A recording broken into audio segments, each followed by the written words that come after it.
దేవుడు మీ కొరకు తెచ్చిన వర్తమానం రోమపత్రిక 8వ అధ్యాయము 28వ వచనాన్ని చదువుదాం.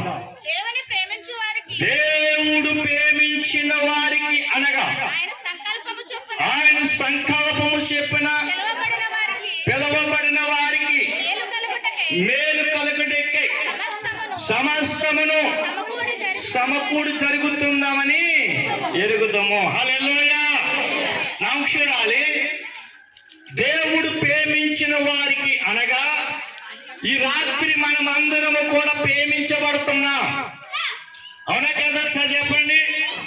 ఈ ప్రేమ లేక ఇటువంటి రుసు చూడలేక అనేకులు నశించబోతూ ఉన్నారు. ఈ రాత్రి నా ప్రభు మీతో చెప్తున్నాడు ఏంటో తెలుసా? నేను ప్రేమ గల దేవుడును. అయితే ఈ ప్రేమ ఎవరిలో లేనప్పుడు మీ ఇంటి పక్కన అడిగితే చెప్పేస్తారు మీ సాక్ష్యాలు. హల్లెలూయా. నీలో ఎంత ప్రేమ ఉందో, నీలో ఎంత విశ్వాసం ఉందో, నీలో ఎంత క్రియలు ఉన్నాయో నేను అడుగుతా. టాలెంట్ గొప్పదా, క్యారెక్టర్ గొప్పదా? అండి చెప్పాలి. టాలెంటా, క్యారెక్టరా? టాలెంట్ అందరికి ఉంటుంది. టాలెంట్ ఉండడం పెద్ద గొప్ప ఏం కాదు, కానీ క్యారెక్టర్ ముఖ్యం. నా యేసుక్రీస్తు ప్రభు వారు అన్నాడు, ప్రపంచానికి సవాల్ విస్తున్నాడు, నాలో ఏ తప్పైనా ఉందా కనుక్కోగలడు ఎవడన్నా ఉన్నాడా? మరి ఈ రాత్రి నువ్వు చెప్పాలి. ఈ ఈదులో నీకు సాక్ష్యం ఉండాలి, నీ గదిలో ప్రార్థన ఉండాలి, నీ మధ్యలో వాక్యం ఉండాలి అని చాలా మంది అడుగుతారు. డిగ్రీ చదివారా, బీకాం చదివారా అంటారు.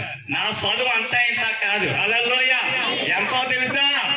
7వ తరగతి 2 సార్లు ఒక సబ్జెక్ట్ కూడా పాస్ అవ్వలేదు. హల్లెలూయా. చదువుతో కాదు దేవుడికి. దేవుడు ప్రేమించిన వారికి అనగా ఆయన సంకల్పము చెప్పిన పిలువబడిన వారికి ఈ రాత్రి మీరందరూ పిలువబడ్డారు. పిలువబడిన నీవు నీ పిలుపు ఏమిటో, నీ దర్శనం ఏమిటో నీకు తెలియాలి. సంఘములో నీ బాధ్యత ఏంటో, సంఘములో నీ చేయవలసిన లక్ష్యం ఏంటో నీకు తెలిస్తే దేవుడు నిన్ను ఉత్తినే ఉంచడు. నిన్ను దైవజనులు సైకిల్ మీద తొక్కేవాడిని, సైకిల్ మీద తీసుకెళ్లేవాడిని సువార్తకి రాత్రి అనగా పగలనగా దేవుని ప్రేమిస్తున్నానంటే డైరెక్ట్ గా ఆదివారము ఉపవాస పాటలో 10 దినం నీకు కనపడుతున్న దైవజనుని నువ్వు ఎంతగా ప్రేమించగలుగుతున్నావు? దైవజనుడు చెప్పిన టైంకి ఎంతమంది రాగలుగుతున్నారు? నీ జీవితంలో ఎందుకు దైతులు పోవటం లేదు? నీ జీవితంలో ఆశీర్వాదం ఎందుకు రావటం లేదు? నీ జీవితంలో నీ భర్త ఎందుకు మారటం లేదు? అంటే నీ జీవితంలో ప్రేమించగల గుణం నీలో ఉంటే ఆటోమేటిక్ నీ భర్త నేను అబడిస్తాడు. హల్లెలూయా. ఊరికి రారు భర్తల మందిరాలకి. చాలా మంది అంటారు నాతో, ఆమె మందిరానికి వెళ్ళింది, బతుకు మారలే. మందిరానికి వచ్చింది, నడక మారలే. మందిరానికి వచ్చింది, మాట మారలే. మాట మారాలి. మనుషులు గద్దిస్తారు కొంతకాలమే. దేవుడు గద్దిస్తే 72 గంటలు శవాల గదిలో ఉన్నాను, 210 అన్నం లేకుండా మంచం మీద బతికిన సచ్చిన వాడిగా ఉన్నాను. దేవుడు కొడతాలేగా కొడతాడు ఈ వ్యక్తిని. హల్లెలూయా. కొట్టడం వల్ల లైన్ అయిపోయాను, కరెక్ట్ గా సెట్ అయిపోయాను. హల్లెలూయా. కొట్టకుండానే మారాలి. ఎవడు మారిందని కొట్టిన తర్వాత మారాలంటే ఏం ఉపకారం ఉండదు. ఈ రోజు నిన్ను ప్రేమిస్తున్నాడు దేవుడు, నిన్ను పిలిచాడు. పిలిచిన నీ పిలుపు, నీ దర్శనం ఏంటి?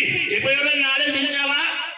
మందిరానికి వస్తున్నావు, ఆరాధిస్తున్నావు, శుద్ధిస్తున్నావు. మరి నీ ఈదులో వెళ్తున్నప్పుడు నీ పక్కింటో నీ కొరకు మంచి సాక్ష్యం చెప్పగలుగుతున్నారా? నీకు మేలు కోసమే నిన్ను పిలిపించాడు. మేలు ఇవ్వాలని, ఆశీర్వాదం ఇవ్వాలని దేవుడు నిన్ను పిలిచాడు. ఎవరిలో ఉన్న ఆశీర్వాదం? 30% అయింది అందరూ చెప్పారు. ఏమని 30% చెప్తారు? ఎవరు హ్యాపీ లేదు, అంత ఉత్తినే. నేను అంటాను, నా దగ్గర రూపాయి లేదు, నాకు రియల్ హ్యాపీ ఉంటుంది, ఆనందం ఉంటుంది, సంతోషం ఉంటుంది. ఎందుకు చెప్పినా నేను ఆయనలో ఉన్నాను, ఆయన నాలో ఉన్నాడు. అలా మీరు ఎక్కడ ఉన్నారు? ఆదివారం గుళ్ళో ఉంటారు, సోమవారం అంతా బయట ఉంటారు ఈదుల్లో కదా. ఎంతో మంది దేవుడికి సమయం ఇస్తున్నారు. ఈ రోజు బైబిల్ చదివిన వారు భక్తులు ఉంటే చేతులు ఎత్తండి. 3 గంటల వేళ 1 అరగంట నా ప్రభుతో గడిపనన్నా ఎస్సీకి పీరాలు ఎవరైనా ఉన్నారా? నా ప్రియుడు, నా ప్రియ యేసు, నా వరుడు ఎప్పుడైనా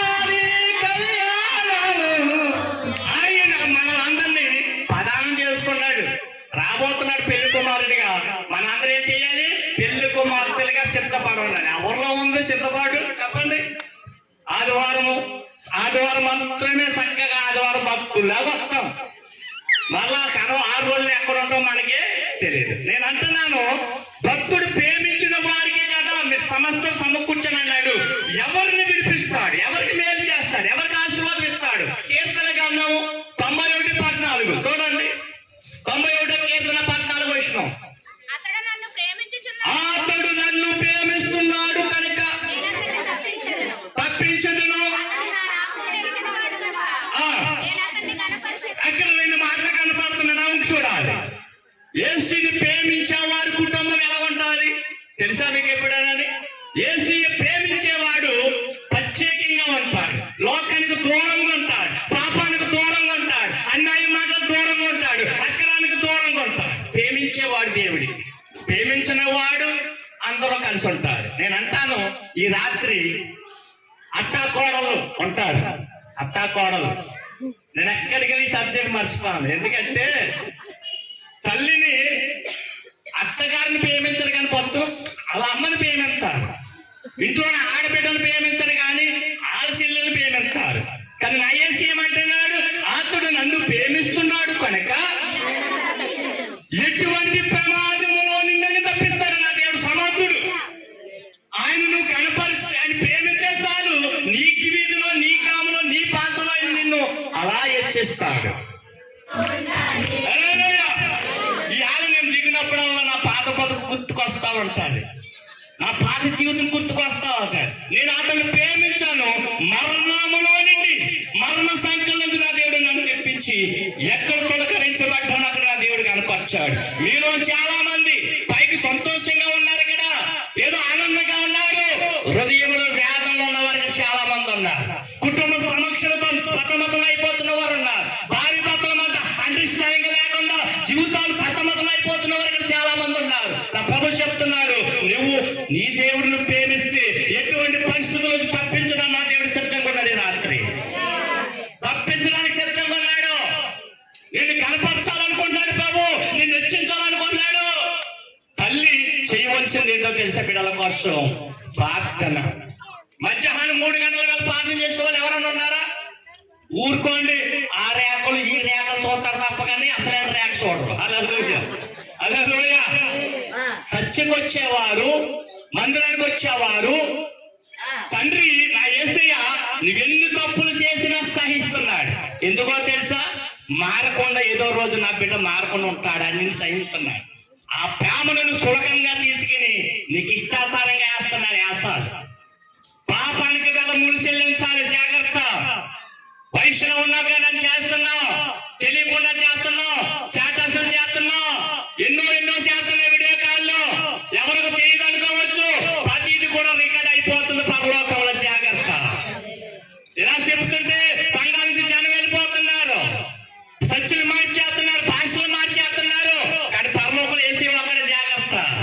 ఆయన మార్చడానికి ఎవడం వల్ల కాదు. ఈ రాత్రి 2 మాటలు. మొదటి మాట, ఆయన ప్రేమించిన వారి మిమ్మల్ని పిలువబడ్డాడు కనుక మేలు కొరకే మిమ్మల్ని పిలిచాడు, శాపం కొరకు కాదు, గుర్తుంచుకోవాలి. రెండోదిగా, నువ్వు